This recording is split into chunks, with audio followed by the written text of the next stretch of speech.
জি, আলহামদুলিল্লাহ অনেক ভালো লাগছে, অনেক ভালো রেজাল্ট হয়েছে, আমার এক্সপেকটেশনস এর থেকে অনেক বেশি ভালো হয়েছে, এর জন্য আমি অনেক খুশি।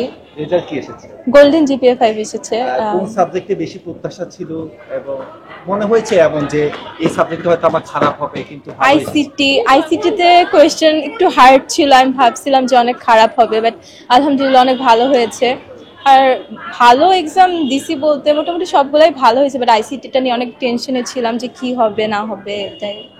রেজাল্ট আসার আগ পর্যন্ত অনুভূতিটা কেমন? আজকে তো রাতে ঘুমাই নাই, এত টেনশনে ছিলাম। তারপরে সকালে তো সবাই বলতেছিল যে পাশের হার অনেক কম, 58%, তো তখন আরো বেশি ভয় ছিলাম। আলহামদুলিল্লাহ ভালো হয়েছে, এখন অনেক খুশি। International Standard University, New Dimensions in Education. জি, আম্মু তো আমাকে সব কোচিং এ নিয়ে যাইতো, কলেজে নিয়ে আসতো, অনেক কষ্ট করেছে, সারা দিন এখানে বসে থাকতো, অনেক এফোর্ট দিয়েছে আর কি।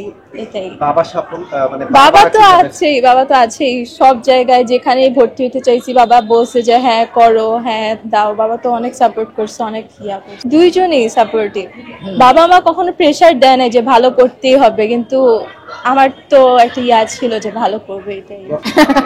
বকাবকি করে না কেউ, পড়ালেখা নিয়ে কেউ বকাবকি করে না, পড়ালেখা নিয়ে কেউ বকে না আমাকে কোনোদিন, আমি নিজের থেকেই পড়ি যতটুকু পড়ায়। আলহামদুলিল্লাহ যতটুকু মানে আশার থেকে একটু বেশি করছে, আলহামদুলিল্লাহ যেন অনেক খুশি। যেমন সকালে হঠাৎ ঘুম থেকে উঠে আমি উঠছিলাম, ও দেখি ভাও ভাও করে কান্না করে দিছে, আম্মু আমি নাকি A+ পাইছি। তারপরে একটু পরে বলতেছে আম্মু আমি গোল্ডেন পাইছি। আল্লাহ দিলে সব সাবজেক্টে A+, আলহামদুলিল্লাহ অনেক ভালো করছে, এই জন্য খুব খুশি। ওর বাবাও বেরিয়ে গেছিল, অফিসে চলে গেছিল, আবার ব্যাক করছে, বাসায় চলে আসছে, যে খুব খুশি যে আলহামদুলিল্লাহ ভালো রেজাল্ট করছে। আসলে ওকে পড়ালেখার জন্য কোনোদিন বলতে হয় নাই, মানে আমি যে পড়তে বসে কথাটা আমি কোনোদিনই বলিনি। ও নিজের ইচ্ছায় সবসময় যতটুকু চেষ্টা।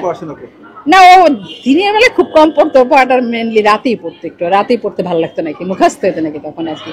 কোচিং আসলেই সবাই নির্ভর হয়ে গেছে। কলেজে তো দেখা যায় তো ইন্টারে পড়লে ক্লাসটা একটু কমই হয়, ও কমই আসছে, তারপরে টিচাররা খারাপ না পড়াইছে। তবে কোচিং এর প্রতি আমরা একটু বেশি ছিলাম, কি করব, সব বাবা মারা তাই এই কোচিং ওই কোচিং, যাতে মেয়ে একটু ভালো, সন্তান একটু ভালো করতে পারে। এটা আমিও তাই দিছি, আলহামদুলিল্লাহ রেজাল্ট খারাপ করে অনেক ভালো করছে। হ্যাঁ, যেমন ক্লাস 1 থেকে ভিক্টোরিয়া স্যার, তো তখন থেকেই চেষ্টা, বাইরে বাইরে। আমি তো সারাদিন, ওর বাবা তো সময় পায় না, এই নিয়ে দৌড়াইতে আল্লাহ দিলে HSC শেষ, ওর ভিক্টোরিয়াসও শেষ। এখন আলহামদুলিল্লাহ এখন ইউনিভার্সিটিতে যদি ঢাকা ইউনিভার্সিটি দিতে পারি, ও চান্স পায়, আলহামদুলিল্লাহ তার আনন্দ শেষ নেই আর কি। সবাই আগানো, সব মেয়েরাই আগানো, আলহামদুলিল্লাহ সবাই অনেক ভালো ভালো জায়গায় আছে। বাবা মারাও ওইভাবে সাপোর্ট করতেছে সব দিক থেকে। আগে তো সাপোর্টটা ছিল না, এখন এই সাপোর্টটা আছে। হ্যাঁ, আলহামদুলিল্লাহ ভালো করছে, এই জন্য আমি ওর বাবা দুজনই অনেক খুশি। আল্লাহর সামনে আরো আগাই নিয়ে ওর মনের সব ইচ্ছা পূর্ণ করুক।